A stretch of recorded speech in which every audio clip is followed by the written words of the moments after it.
a Fundação Municipal de Saúde preparou um levantamento que nós vamos apresentar em primeira mão aqui no Notícia da Manhã, a partir de agora, para você. Primeira coisa que nós vamos falar é sobre o número de casos de dengue. O número de casos de dengue na cidade de Teresina, especificamente, nós temos aí casos suspeitos notificados durante o ano de 2015, especialmente nos meses de março e abril, onde nós tivemos um pico da doença, chegando algumas semanas a ter mais de 500 casos de dengue notificados por semana. Esses são números oficiais da Fundação Municipal de Saúde, fornecidos à nossa produção aqui, o Notícia da Manhã.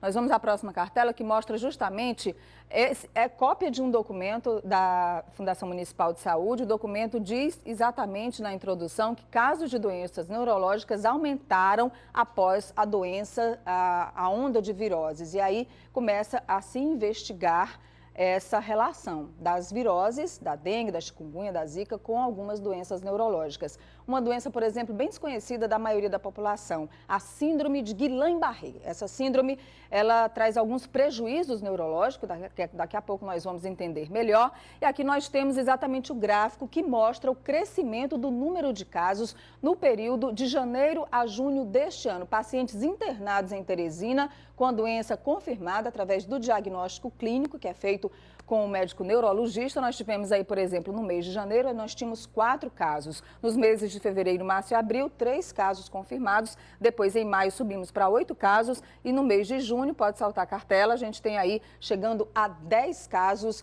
dessa síndrome chamada Guillain-Barré. E aí nós temos agora a próxima informação da Fundação Municipal de Saúde, que fala justamente sobre a prevalência dessa síndrome aqui em Teresina. O total de casos no período de janeiro a junho deste ano, comparado com o ano de 2014, em 2014, de janeiro a junho, nós tivemos 17 casos confirmados da síndrome de Guillain-Barré. Neste ano, no mesmo período, de janeiro a junho, nós já temos 31 casos confirmados da doença, quase o dobro. E esses pacientes têm qual origem? É isso que nós vamos saber agora. Pacientes que estão internados em Teresina, que são tratados em Teresina e que são procedentes não só da capital, não são só pacientes que moram aqui em Teresina. Nós vemos aqui que 35% deles são pacientes de Teresina, 45% do interior do Piauí e 20% de outros estados, porque temos aqui em Teresina um atendimento de referência, né, nessa área, e os pacientes acabam vindo para cá. E aí nós temos mais algumas informações.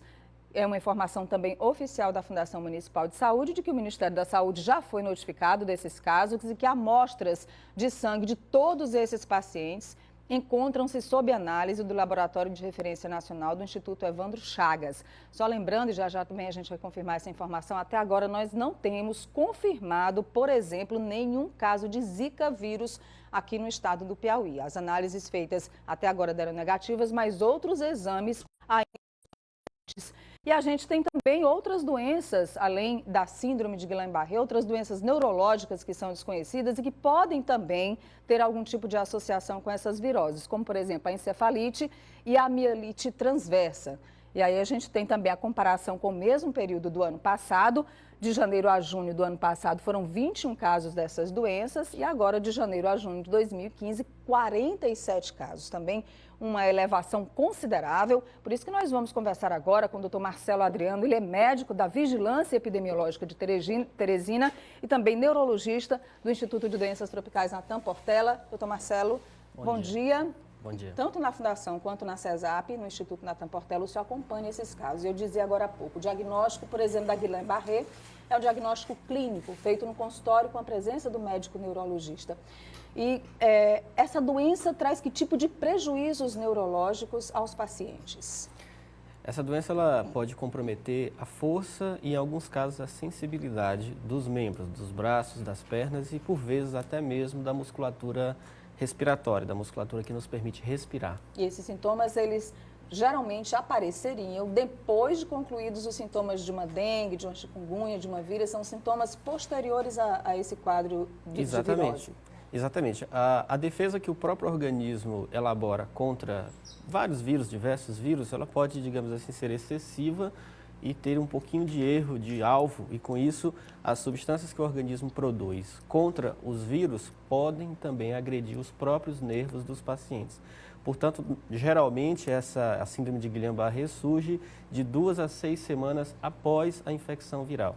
E esse aumento que a gente viu aí, que foi um aumento considerável, preocupa as autoridades de saúde, por isso essa investigação de se há realmente essa relação das viroses com essa síndrome? Esse ano nós vivemos uma condição bastante especial, tanto pelo aumento do número de casos de dengue clássico, como também pela possível introdução de outros vírus, como suspeita-se que o vírus Zika já circula no Piauí. Os exames laboratoriais, por enquanto, não apontaram, não comprovaram, do ponto de vista laboratorial, essa circulação. Mas a impressão de grande parte dos colegas médicos que trabalham com urgência e que trabalham nas unidades básicas de saúde é que centenas, talvez até milhares de pacientes nesse ano tenham sido acometidos pela doença. Então, sempre que você tem o aumento do número de doenças virais benignas, espera-se que as doenças neurológicas pós-infecciosas, como a síndrome de Guillain-Barré, também sofram um incremento. Agora, no caso da síndrome de Guillain-Barré, o tratamento é feito de que forma? O diagnóstico, a gente já falou aqui, é feito de forma clínica e pode também, doutor Marcelo, estar havendo uma subnotificação de casos, já que, por ser uma síndrome não tão conhecida, pode haver alguns pacientes que têm os sintomas e que não foram diagnosticados com a doença? Essa possibilidade ela é pequena, porque a síndrome costuma causar tanta incapacitação ao paciente que geralmente leva ele até um hospital, geralmente um hospital de referência. Dificilmente até esses pacientes permanecem em hospitais de menor complexidade ou do interior. É por isso, inclusive, que Teresina concentra a maior parte desses casos. Então, por um lado, a síndrome não é tão conhecida dos clínicos gerais, mas por outro, ela é tão incapacitante que dificilmente o paciente fica em casa e não termina acessando o serviço de referência. Inclusive, sobre essa procedência dos pacientes, a gente destaca bem isso, né? Que a gente tem os pacientes atendidos em Teresina, mas a gente viu aí que um grande percentual não é aqui da cidade de Teresina. Exatamente. Agora, essa investigações parecidas, também estão sendo feitas em outros estados do Nordeste. Com que resultado? É verdade. Inclusive, alguns estados registram uma situação até mais preocupante do que a nossa, né? A Bahia, por exemplo, já confirmou casos de Zika e já registrou muito mais casos de Guillain-Barré do que nós estamos registrando aqui. A Paraíba também já verificou fenômeno semelhante. Então, alguns estados encontram-se em condição um pouco mais desfavorável. No caso da encefalite e da mielite transversa, é a mesma coisa? Os sintomas são parecidos? O que pode levar o paciente ao hospital procurar um médico e confirmar o diagnóstico? Na mielite transversa, na realidade, há uma incapacidade semelhante à do Guillain-Barré, porque o paciente pode perder a capacidade de caminhar. Mas a diferença é que ele perde a sensibilidade a partir de um determinado nível do corpo e perde também a capacidade de controlar o xixi e o cocô, a capacidade de evacuar e de urinar. E na encefalite ocorrem alterações de comportamento, crises convulsivas, alterações de personalidade, e o paciente pode até ser levado ao coma. Nessas duas condições, elas podem ocorrer pela ação direta do vírus, diferente do Guillain-Barré, ou por ação das substâncias que o organismo produz contra o vírus.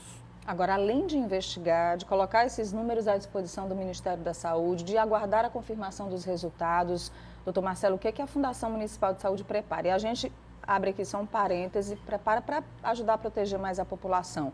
Todas essas doenças são transmitidas através de picada de mosquito. E isso tudo passa diretamente pelo seu hábito aí na sua casa de eliminar os criadores dos mosquitos, porque se essas doenças chegam e se pode haver uma complicação para uma doença neurológica como uma dessas três que nós falamos, então não depende só do poder público, tem que fazer a parte dele, mas depende também de cada cidadão. Não é isso, doutor Marcelo? Exatamente. A gerência de zoonoses faz a visita aos domicílios na tentativa de eliminar criadores e fazer orientação à população, mas é importante que cada um cuide do seu quintal, da sua vizinhança, porque a prevenção da Zika, da dengue e secundariamente dessas síndromes neurológicas passa pela eliminação do mosquito transmissor dessas viroses. E esse ano nós temos um complicador, porque a gente imagina-se que parte desses casos graves, dos casos neurológicos, ocorra por co-infecção, ou seja, infecção simultânea por mais de um vírus, ou por infecção sequencial. A pessoa tem uma virose, por exemplo, primeiro a dengue, e em seguida sofre a Zika, por exemplo, e com isso o organismo produz uma tempestade imunológica uma sobrecarga de substâncias de defesa que pode excessivamente chegar a agredir até os próprios nervos do indivíduo. Meu Deus, é muito complicado e também é muita falta de sorte. Se eu pegar uma dengue e uma zika ao mesmo tempo, é muita falta de sorte. Doutor Marcelo, muito obrigada. Boa sorte lá no trabalho na Fundação e na CESAP e que a gente consiga diminuir esses números aí. Tá. Bom dia. Eu que agradeço. Bom dia.